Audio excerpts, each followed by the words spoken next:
Hello and welcome to episode 44 of Let's Hear It. Today's guest is Jon Graboff. He is in Santa Fe, New Mexico, and you've seen him before. He was actually guest number 1 on episode 1 way back in August with his Rickenbacker 366 12-string. He also came on episode 8 with a awesome Fender Telecaster B-Bender. Today he's going to show us the mystery of the pedal steel guitar, which is really what he's most well known for. He's played pedal steel on records with Ryan Adams and the Cardinals, Norah Jones, Willie Nelson, Iris DeMent, Noel Gallagher of Oasis, Ron Sexsmith, Neil Casale, lots of people. Hello, Jon. How you doing? Hey, Gary. How are you? I'm good. I'm happy to see you. You told me it was there was a little snow there in Santa Fe.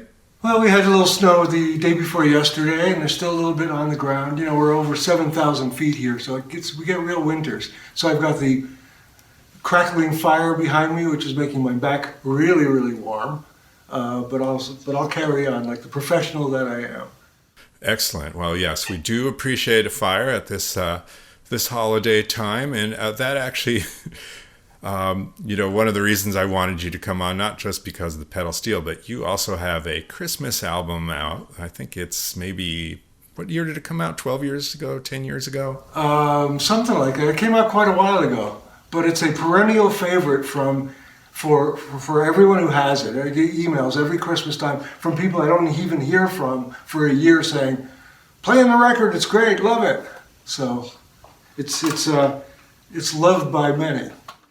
Well, and of course it has the greatest Christmas album title of all time, which is For Christ's Sake. Yeah, I have to admit that I did not come up with that myself. I have a friend who's amazing at coming up with band names and album titles. And I called him up and I said, "Hey Rick, I'm doing this instrumental Christmas record, but I don't have a title for it." And he goes, "I don't have one, I'll call you tomorrow." And he called me the next day with For Christ's Sake. And I went, doesn't get any better than that.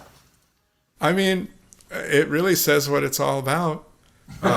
Christmas is for Christ, right? Well, that's for His sake. That's what I understand. Yeah. Well, we are lonely Jews on Christmas, but still, some of the greatest Christmas songs ever were written by Jews. Well, there's an old saying that the best Christmas records were made by Jews in July. Who knew? I love Christmas myself, I have to say. I've already got a tree up.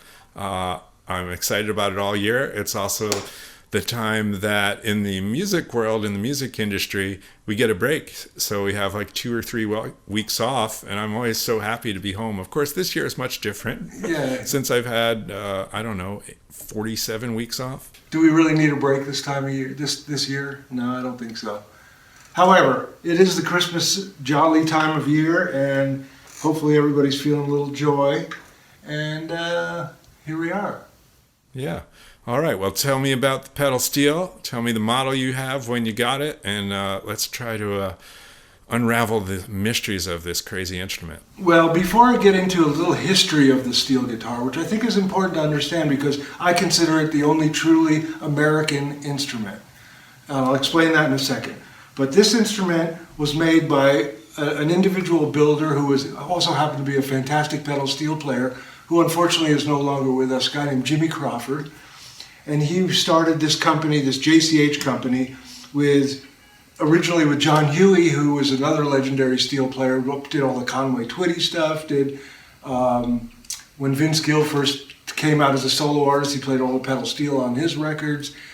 So they originally started the company together. They eventually parted company, not acrimoniously, but for one reason or another. And Jimmie carried on making these, and they're really kind of considered one of the best pedal steels ever made. He didn't make a whole lot of them compared to companies like Showbud or Emmons. And it's a prized possession of mine. And when Jimmie was building, it took Jimmie like 2.5 years to build this thing because he was not. He took his time, let's put it that way. And he would always call me at 11 o'clock at night. He'd go, "Hey, Jon, it's Jimmie Crawford." He talked really high like that. And he called me and goes, "I just put some strings on this thing. I haven't even hooked up the pedals or knee levers yet. And I think this might be the best sounding guitar I ever made." And I'm thinking to myself, oh yeah, he probably just says that to everybody he builds a guitar for, because he's probably in love with the latest one. And then a couple of years later, I was talking to Lloyd Green, who is the most important pedal steel player to me. And I was talking to him, he goes, oh, you still have that JCH? I said, of course I do. And he goes, well, you know, Jimmie told me it was the best sounding guitar he ever made. So that makes this thing, as far as I'm concerned, extra special. And it's an amazing sounding instrument. It's great. It's incredibly stable, hardly ever goes out of tune, which for pedal steel players, they'll know that that's kind of great. And it's a D-10 model. There's 10 strings on 2 necks. I'm only really going to talk about the front neck, which is the one that I primarily play on. The back neck is tuned to a C6, which more people tend to play, you know, swing stuff or, you know, jazzy stuff on. I don't really do that. The front neck is the E9 neck, which is mostly associated with sort of Nashville style playing, where you've got the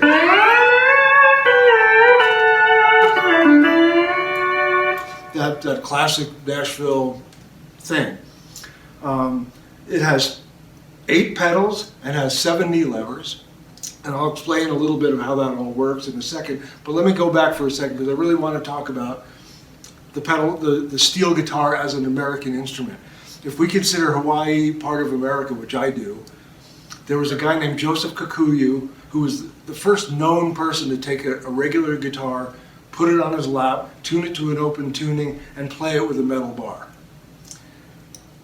I don't think that there's an equivalent anywhere else in the world of an instrument played that way. Well, he was the first guy who did it, and as a lot of people might know, Hawaiian music was a huge craze in the 1920s in America. It was everywhere. Everybody was playing ukuleles and singing Hawaiian songs, and the steel guitar, or at that time it was still played acoustically, you know,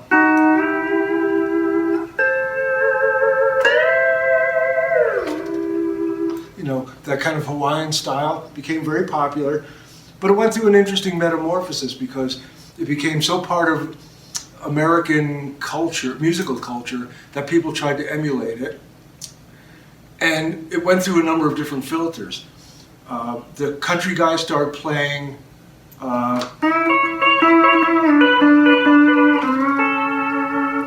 and then there was a whole other group of people, the sacred steel guys, coming out of the black churches, who loved the sound, but it went through their cultural filter, and it came out much more bluesy.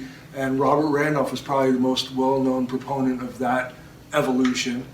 And then, of course, when dance bands started getting louder and louder, they needed to make these instruments louder. So the first development was the National Steel Guitar, which they also made Dobros, which looked like a regular guitar, but had a big metal plate in the middle, had a resonator underneath, and it made it a lot louder. Well, those eventually weren't loud enough, and that led to the advent of putting an actual pickup on a guitar and running it through an amplifier, which is the way most people associate a lot of musical instruments today, because everybody's playing one kind of electric instrument or another. Now, the interesting thing about the pedal steel as an instrument, all the previous things had been tuned to an open tuning, and all the notes stayed the same. So if you were in a G tuning, if you went up, you know,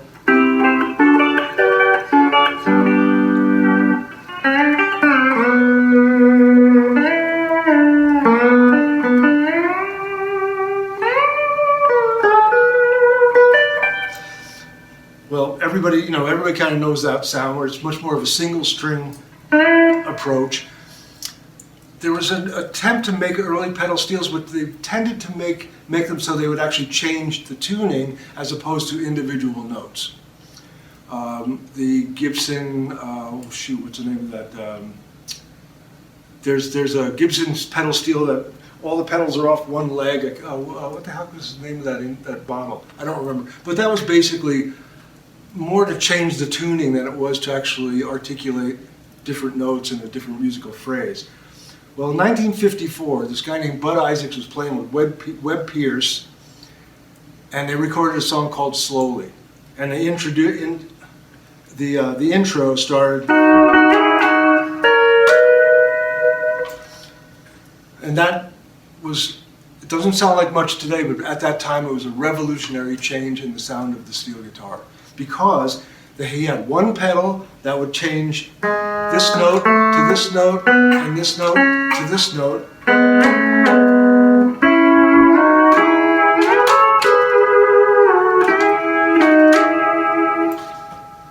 And everybody went out to junkyard. I've seen old steel players talk about that. So I went to junkyard, got a pedal from a Model T or a Model A, and drilled a hole in their headstock with a coat hanger that would pull the two strings when they stomped on the pedal in order to get.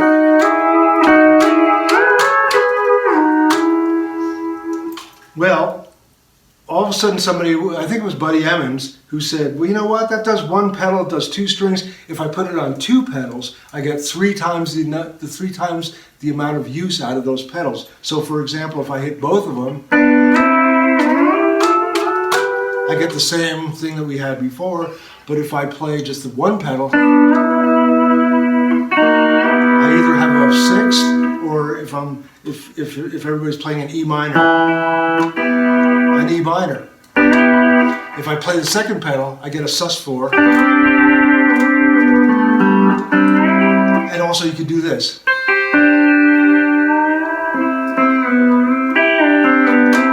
You could articulate those notes separately. That was a big major innovation. And then there was a third pedal that did these two strings.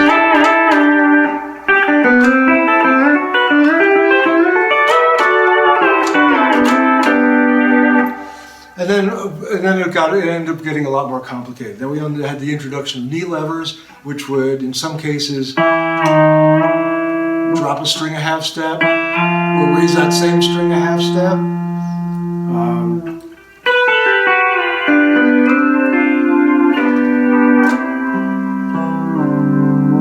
So all of a sudden you could play all these different interesting phrases.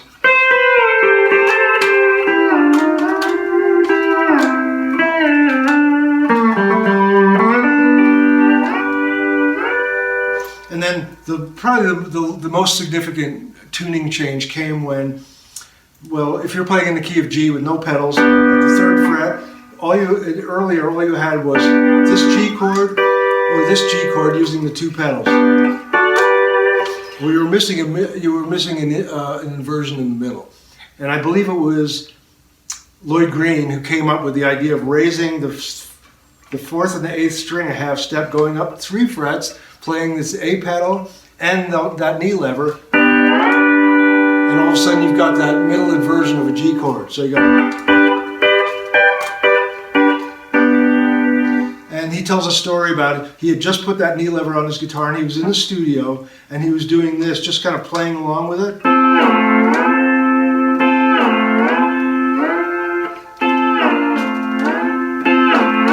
And he said Billy Sherrill walked over, who was producing the session for Tammy Wynette, and said, "That's a new sound, isn't it?" He goes, "Yeah, I just put this knee lever on my guitar." He goes, "Okay, that's going to be the intro to this song." And the song is ba-da-ba-ba-ba-ba-ba. D-I-V-O-R-C-E by Tammy Wynette. I guess at this point I should talk a little bit about what's going on underneath this thing, because a lot of people never see the undercarriage of a pedal steel guitar, and it's pretty mind-blowing when you look at it. Let's start with the pedals. There's pedals on the floor which you use your feet to manipulate. And you can kind of use one at a time, two at a time, rock back and forth from one to another. And what that is doing is the pedal is going down, it's pulling a rod down from underneath, and it's connecting to a thing called a bell crank, which, if you think about like a bell has a lever on it that attaches to something, it pulls it, and it rocks the bell back and forth. Same concept. That is connected to a cross rod, which is connected to another rod which goes all the way down to the changer, which is down on this end of the guitar. And there's tuning, there's these little nylon tuners which basically adjust how much throw the pedal or knee lever is activated. So for example, the more throw, the sharper the instrument, the higher the pitch will go, and less will be less. If it's a little sharp, you back it off a little bit. If it's a little flat, you tighten it up a little bit. Knee levers are exactly the opposite, but they're basically tuned the same way over here. But the tuning regimen is backwards because of the way it's hooked up. The changer underneath the bridge, it's actually the bridge. If the string is coming off the top of the bridge and wrapping around, when you're hitting a pedal, it's actually pulling the rotating the bridge, so the string is actually being pulled sharper, and that's the way it works. And as I said, some people have extremely complicated setups. Some people have extremely simple setups.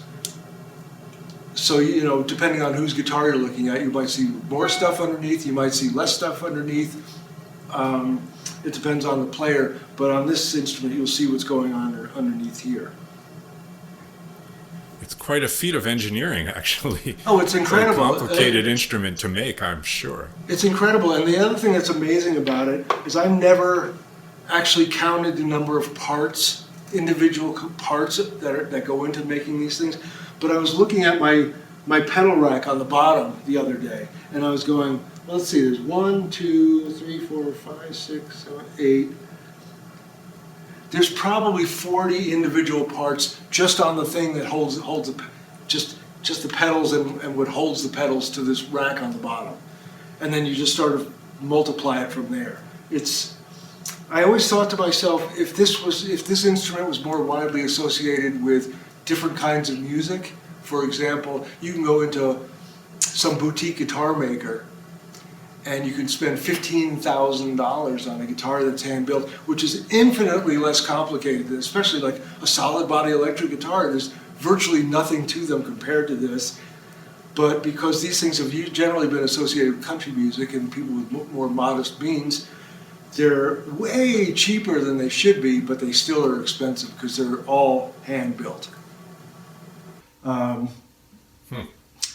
So every time there was a development, people jumped on it right away and made signature licks or intros or whatever. And in about 1964-65, this tuning became kind of standard. It's called the E9 chromatic. It's tuned actually kind of weird if I just strum across the strings.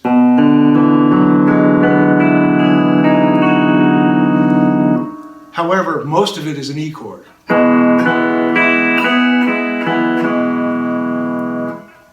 I've got a D natural here. I've got 2 F sharps, and I've got an E flat.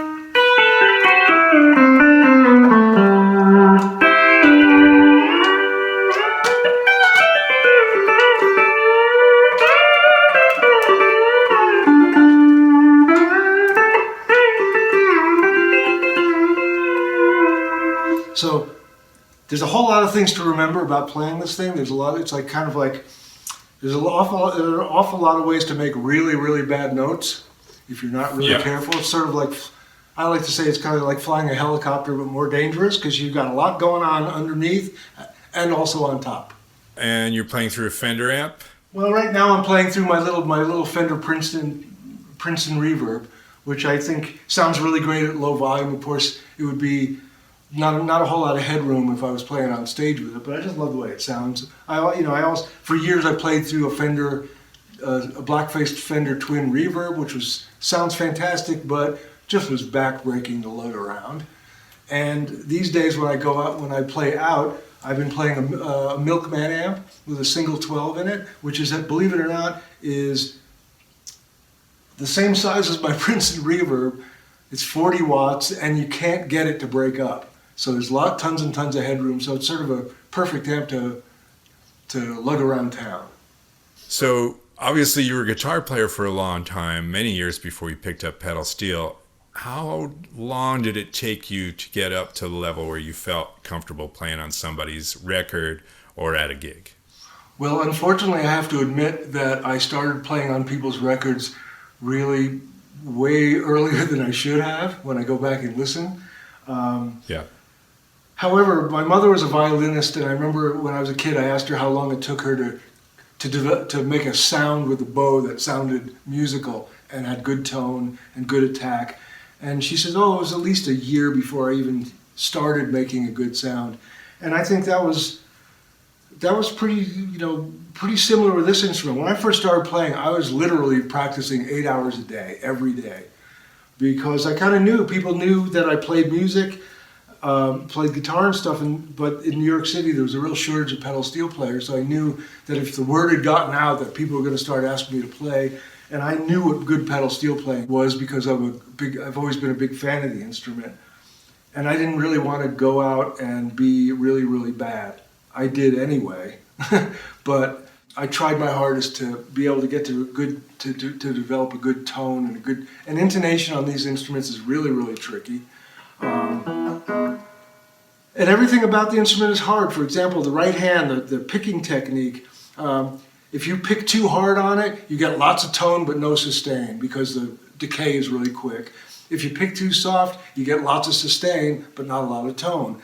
So it's sort of like finding that perfect balance, and you can only find that perfect balance with time playing, developing a touch. It's a very difficult instrument. You're playing with this one steel bar.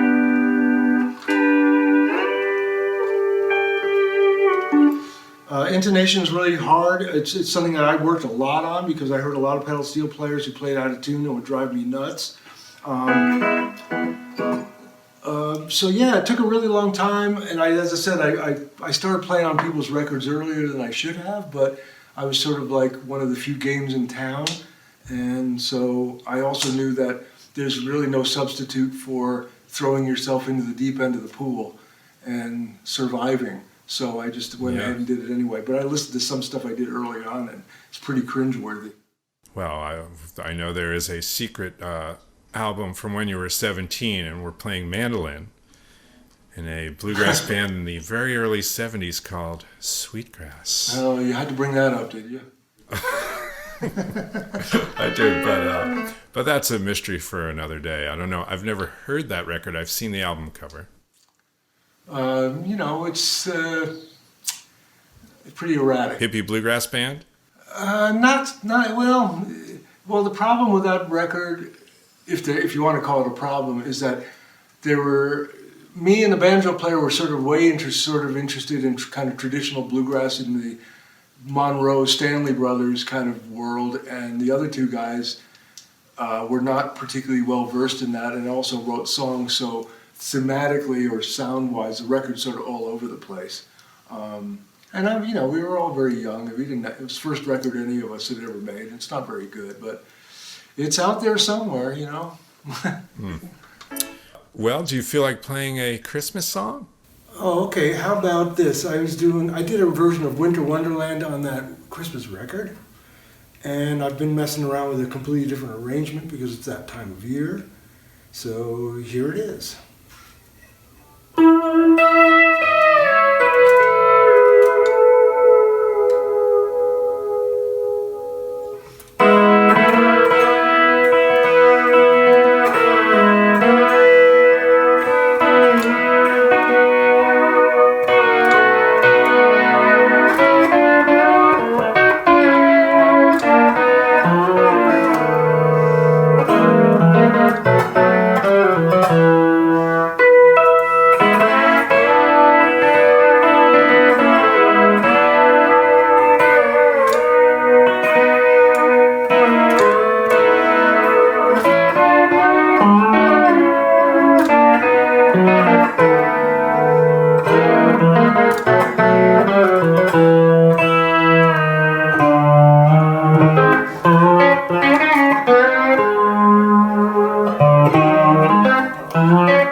Wow.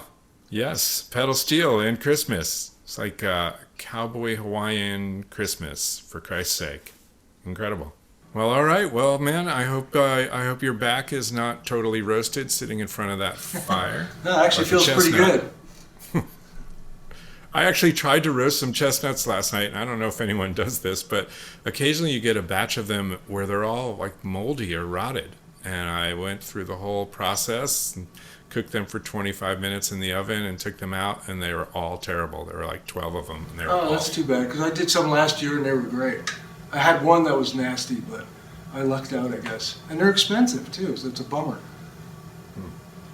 All right, well, I bet the Santa Fe Christmas vibe downtown is very beautiful. It's nice. But there are not a lot of people out these days, so understandably Yeah. so. Are the decorations good at least? Oh yeah, the plaza is beautifully lit every year, and it's really quite an eyeful. All right, well, happy Hanukkah and Merry Christmas to you. You too. And hope to see you soon. Talk to you soon, Gary. Bye now. Bye. Well, that was very entertaining. Jon Graboff is one of my favorite musicians, and he plays beautiful pedal steel, and he cares a lot. So when you send him a song to play on, he really puts his heart into it, and that's another sign of a great musician. Thanks for watching. We'll be back in a couple days with another episode, and please do subscribe to the YouTube channel if you can. See ya.